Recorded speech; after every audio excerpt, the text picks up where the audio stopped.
Well, Razorback fans, I thought that I was going to be moving on from the Arkansas-Auburn game this past weekend, but as soon as I'm out, Hugh Freeze had to pull me back in.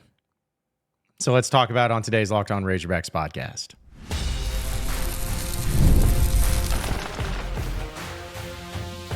You are Locked On Razorbacks, your daily podcast on the Arkansas Razorbacks, part of the Locked On Podcast Network, your team every day. And welcome into Locked On Razorbacks podcast. I am your host, John Neighbors. I am also the host of Inside Arkansas Live, which you can catch every weekday starting at noon on Inside Arkansas and InsideArkansas.com. Today's episode is brought to you by FanDuel. Place your first $5 bet, and you'll get started with $200 in bonus bets guaranteed. Visit FanDuel.com to get started. Hope everybody's having a wonderful Tuesday as we kind of normally would at least start to turn the page and look towards the Texas A&M game, which is a big game for both teams with Arkansas and Texas A&M. I believe the latest line, at least last time I checked on FanDuel, was Texas A&M favored by 3.5. So a lot riding on this game, and could be a do or die type of matchup for both teams and what they're going to be able to do in the bowl season. And I would talk about that. And Sam Pittman met with the media. We'll have some discussions from that because he did have some interesting things talking about Taylen Green as well as Texas A&M. But I had to start with the big one, the big story, the big news that actually was broke last night. I don't want to say it's breaking news. It was a particular quote from Auburn head coach Hugh Freeze. Now, Hugh Freeze already met with the media after the Arkansas-Auburn game, and of course, Auburn lost 24-14. And for those of you who may have been following along, on Saturday, he was under a little bit of heat because people felt like he was actually throwing his team under the bus and throwing his particular players under the bus for the performance, which I could see how people could take it, but I didn't personally take it that way. I took it as more of a just, him being, just maybe taken out of context a little bit. If you listen to the whole thing, he did take responsibility. But anyway, it doesn't matter. I have issues now.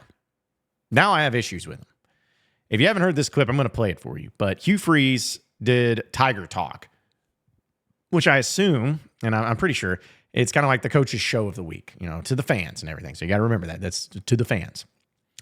And I started seeing a bunch of stuff on social media about this when he's like brought up Sam Pittman in Arkansas. And I'm like, what do you have to say about that? The game's been over for 2 days. I figured he'd be trying to move on and turn the page. Well, here's what he had to say. And it started quite a little buzz here. And those are the truths of the game. And yeah, and it's the truth for me too. Because we've got to get them to where the winning ways are happening on those critical downs. I mean, no offense whatsoever to Arkansas or to Cal. I love Sam Pittman. I hope he wins the rest of his games. But I'm telling you, the hard truth is we play them 9 more times, we beat them 9 times. And that's what's hard to take. And it's hard for our fans, I'm sure, and it's certainly hard for us. And you have 460-something yards, and we only had 50-something plays of offense because we turned it over 5 times. And it's just it's frustrating. Are you kidding me, Hugh Freeze? Are you serious with this? Listen here, Chotch. I don't care about the fact that you played poorly in this game. You did. You played like crap. Auburn, you played like crap in this game. And you're over here talking about not even just like, if we played 10 times, I feel like we could win most of them. Even then, it'd be a weird comment, but I could at least accept that.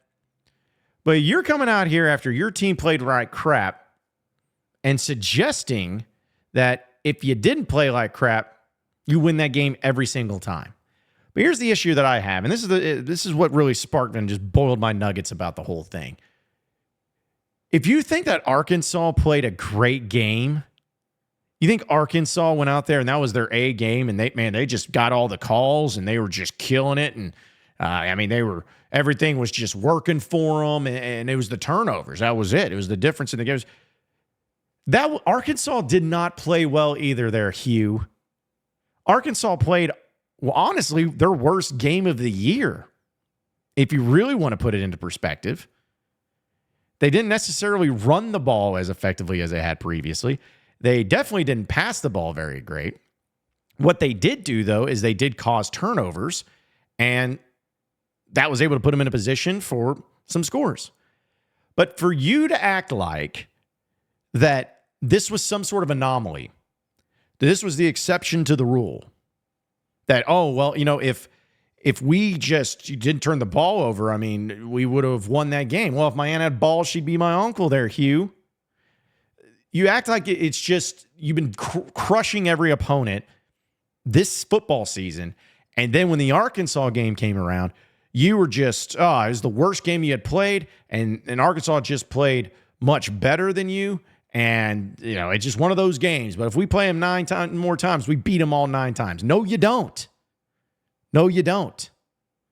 Because I'm telling you right now, if you do play them 9 more times, you will lose 9 more times because you don't have a good football team. You have a team that commits a bunch of turnovers. And I'm sorry, this just in, but if you're a team that commits a lot of turnovers, guess what? You're not a good football team. Okay? You're not a good football team. It's not like this game was some sort of anomaly. It wasn't like this game just, man, it's so shocking that you played poorly. You played like crap against Cal. And I know that's what you're saying. But you taking this approach as in, first off, when you say no disrespect to Sam Pittman and Arkansas and all that, okay, whenever you're about to saying that, you're about to say something disrespectful. And it was disrespectful. And I'm one of those people, and if you listen to this podcast, if you listen to my post-game show that I did on Inside Arkansas, I wasn't happy with the performance of Arkansas. I was happy they won, but I was not happy with the performance. I think most Razorback fans were not happy with the performance. They're happy they won, but they weren't happy with the performance. But you doing that takes away from everything that happened in this particular game. You met at your home stadium, Hugh. This was in your backyard, your stadium. You had a great crowd, and you were going up against an Arkansas team that's not great right now. And you lost. You committed, 5 turnovers? You did. That's pretty rough. It's pretty rough. Arkansas had 2 interceptions in this game thrown by Taylen Green. Taylen Green completed 44% of his passes. Okay? So on those 2 interceptions, shouldn't you then therefore have taken advantage of those plays? Scored more points? Found a way? Sure you have. But this idea that your team is just, they're great. It's just, the turnovers. No. You've had, that's on you, Hugh Freeze. Arkansas did their job. Arkansas didn't play well, but they did their job and they won. And so for you to come out here with this high and mighty thing and taking a shot, like saying that, Arkansas sucks, they're not any good, and if we play them 9 more times, we'll win all 9 of those games. That's sour grapes. You're a weenie. You're a loser. If you're having to come out and say that, you're a loser. You lost the game at home.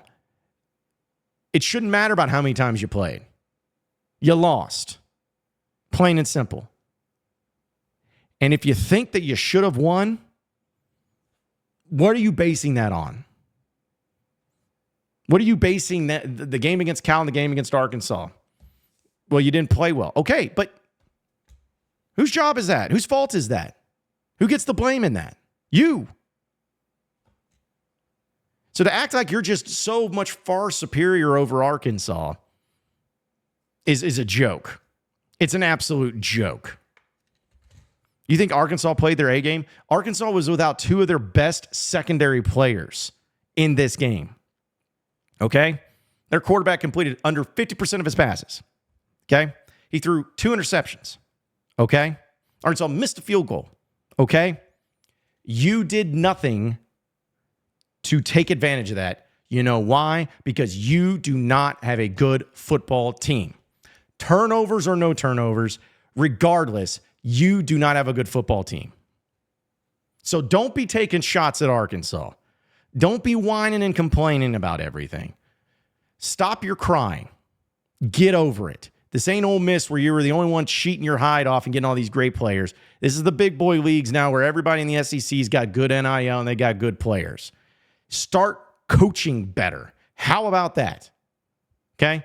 Say what you want about Sam Pittman, but at least he has the audacity and the smarts and the intelligence as well as the courtesy of never coming out and saying something as stupid as that.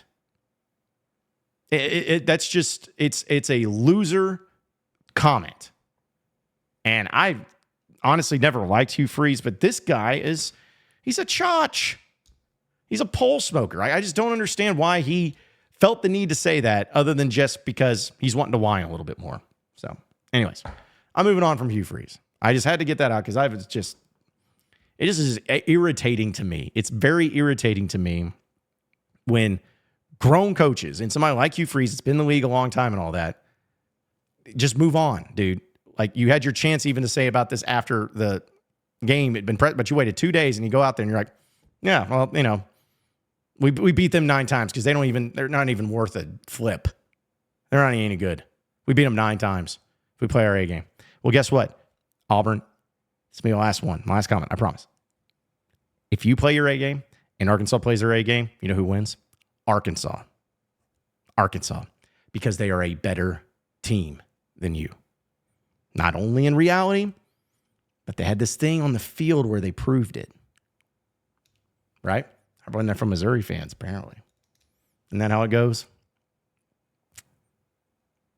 Unreal, Hugh Freeze, but sadly not surprising. We'll get back to some Arkansas talk here in just a second, so stay with us here on the Locked On Razorbacks podcast.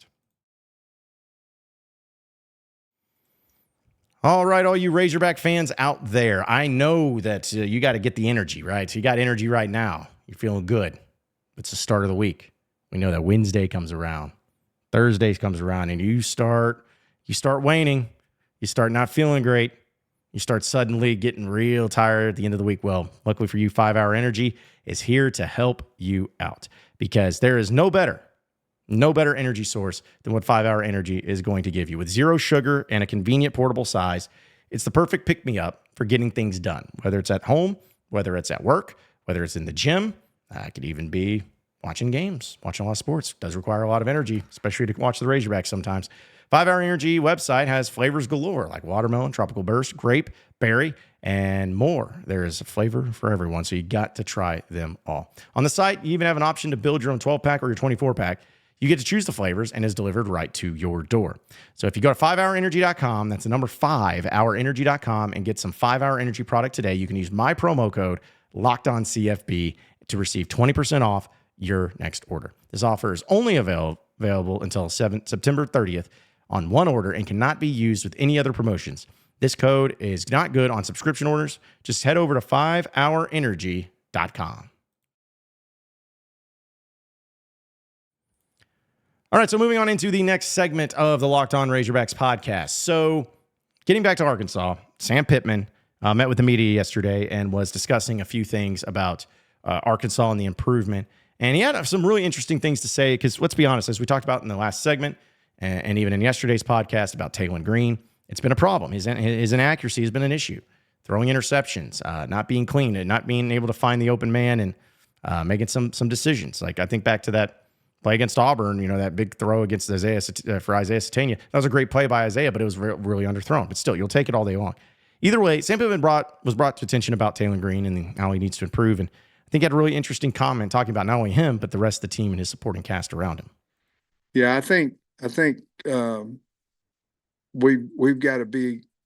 Taylen's got to be better, but and he'll tell you that. But we've got to be better around him. Our protection game is not very good right now, and it's not necessarily getting beat one-on-one. It's, again, not by blocking the 5 most dangerous in a 5-man protection, not holding up at tight end when they're in protection, not blocking well at running back when they're in protection. And if you're Taylen Green, you're back there, you're expecting that these guys are blocked. And so probably the most concerning part of offensive football from Saturday was the way that we did not protect the quarterback. And as we all know who played the game, at some point you're going to try to do too much because you're feeling like we've got to make a big play because we're not just consistently driving the ball down the field. So with all that said, Taylen's got to make good decisions, but at the same time, we've got to get a lot better around him, especially in protections, for us to hit on all cylinders, which, let's say this, I believe that we are capable and I believe that we will, but we've got to get better there. And I think we'll become a much better offense at that point. So what Sam Pittman had to say, you could take that how you would, but he said what was supposed to be said. He said the right thing. And, protecting his quarterback, because that's sometimes, and I'm guilty of this too, as much as anybody. But a lot of times we just see the quarterback and the amount of pressure that is on them, literally and figuratively, to make plays. And if we look at the box score at the end of the day and we're like, okay, well, the completion percentage was bad. There's 2 bad picks.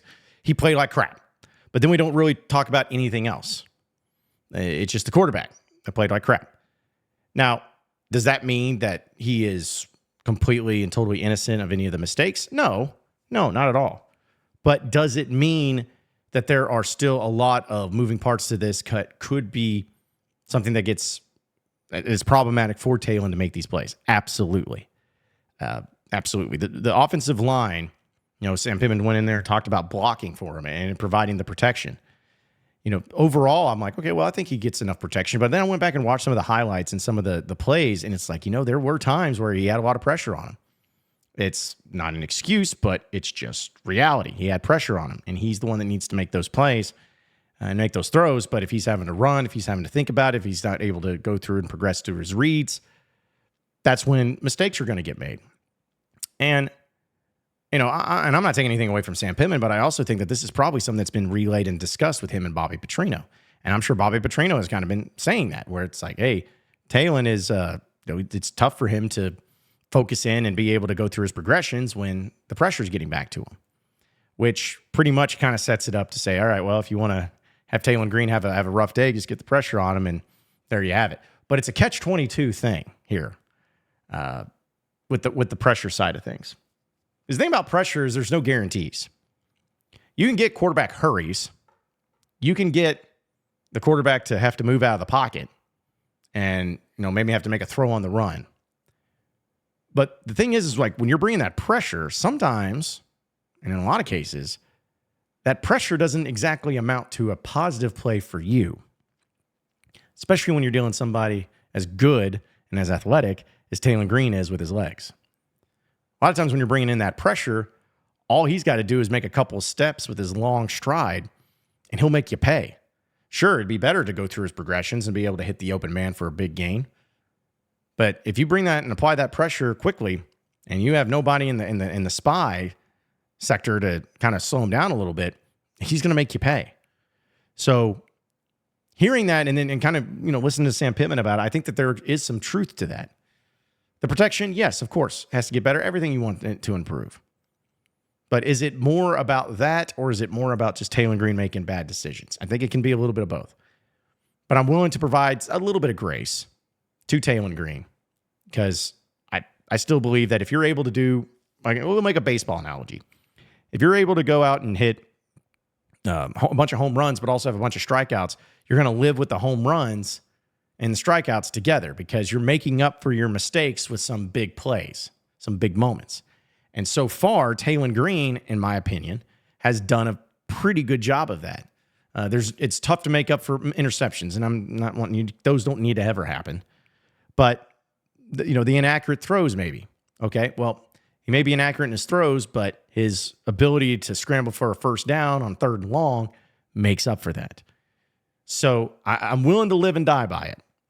He's got to limit the turnovers, got to limit the picks. But overall, I like still Taylen Green, what he's been able to do and what he's going to continue to do.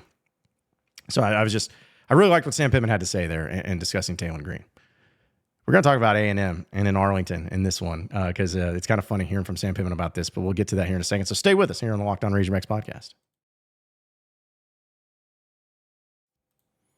All right, all you college football, NFL fans, everybody, you can start the season big with a big return on FanDuel, America's #1 sports book. So when you get a hunch in the middle of the game, you can check out the latest stats, view live play-by-play, and so much more on the same page where you place your bets. You'll get started with $200 in bonus bets guaranteed when you place the $5 bet, and that's only at FanDuel. So go and check out the #1 sports book in the world, in the country, pretty much anywhere when it comes to all your sports betting. It's FanDuel.com. Again, check them out today at FanDuel.com. All right, so final segment here on the Locked On Razorbacks podcast. Sam Pittman talked a little bit about Texas A&M, and we'll get closer and closer to our preview and looking ahead to that particular matchup and that particular game. But I wanted to bring this up as far as the game in Arlington. I thought this was another interesting quote from Sam Pittman in this game, because this is the last one. This is the last one between Arkansas and A&M in Arlington, Southwest Classic. It was started in 2009, which is hard to believe.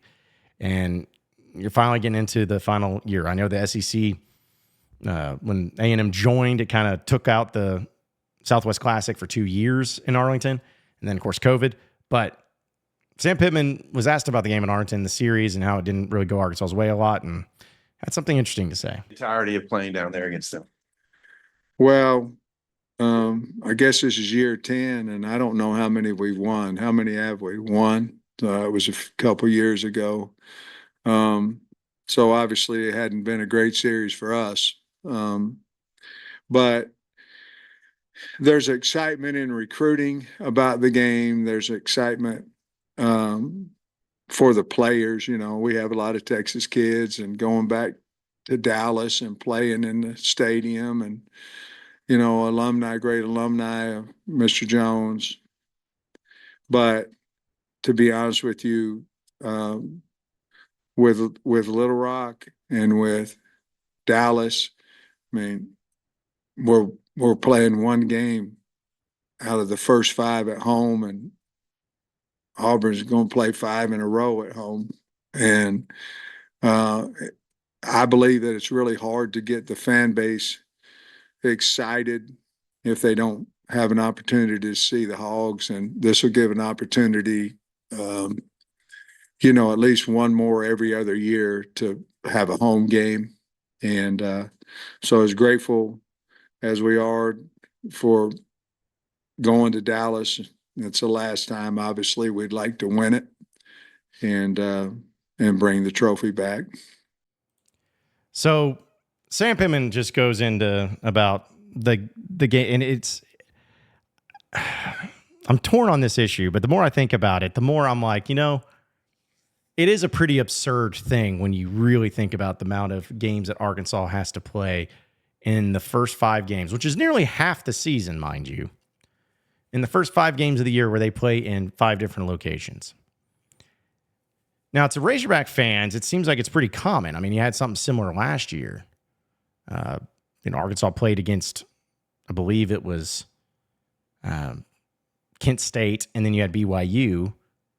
And then after that, you went through like 4 or 5 straight weeks where you weren't at home. And then this year, it's even worse, where you're talking about playing your very first SEC home game October 5th. And that's only going to be the second home game that you have. Now, some people wanted to take this as like some sort of shot at the Central Arkansas crowd for the War Memorial game and everything. And it's like, it's not that, folks. And it's not going to be that. So I'm not even going to get into it. But my deal is that it is pretty absurd, because I was thinking about it from like the Auburn perspective. I think Missouri's kind of the same way, where you had 5 straight home games in one stadium. Like, could you imagine in Fayetteville at Donald W. Reynolds Razorback Stadium having the season open with 5 straight home games? It'd almost be overwhelming. It'd almost be weird.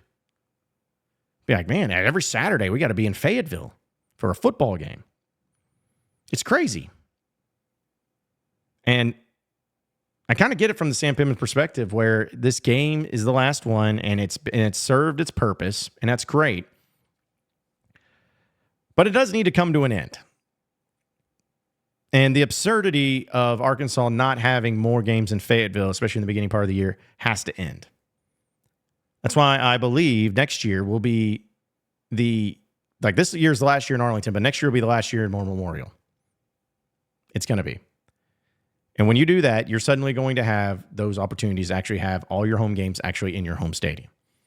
Now, will Jerry Jones still want Arkansas to play in Arlington? Maybe. I don't think it won't be a yearly thing. If anything, I think it'll be maybe every 2 years, every 3 years, something like that. But I still believe Jerry's going to have his boys, his Razorbacks, playing in his stadium in some capacity. But it's just not the way you want to conduct a college football program, a major college football program right now.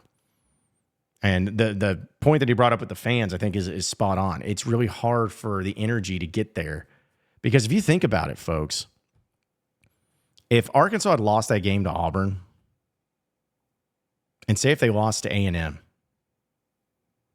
and you're going into that Tennessee game at, what would that be, 2-3? Be 2-3?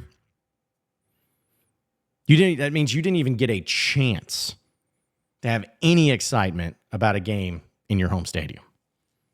Like, you can say what you want about UAB, but that you wouldn't have a chance at it. And how depressing is that, where you never even had one opportunity to have an excitement for a game in Fayetteville? At least an SEC game. Like, that would be bad. That sucks. So they need to just get out of this and get rid of it. I know it's a topic that gets brought up a lot, and I'm not trying to bring it up in the middle of the season, but since Sam Pittman brought it up, I couldn't agree more. They just got to get out of this thing, man. Get more games in Fayetteville. You got an amazing stadium there in Fayetteville. You got, you got great scheduling there. The next year's schedule, we'll see what it looks like. Because I guess if it means anything, you'll probably have A&M, Auburn, Mississippi State, and Missouri in Fayetteville, more than likely. And then you also get Notre Dame in Fayetteville. So you'll have some really good matchups there, but keep games in Fayetteville as much as possible and just get out of this. It's sad, but it's true. It's time to start taking it seriously, folks. It's time to start taking it just a little seriously. Appreciate all of you listening in and watching into the Locked On Razorbacks podcast. Be sure to like and subscribe to the podcast on iTunes or Google Play. You can also get after me on Twitter at John Neighbors Show for any questions, comments, concerns that you may have. We'll keep it going from there. Same podcast time, same podcast channel tomorrow afternoon. Have a great day, everybody. See you then.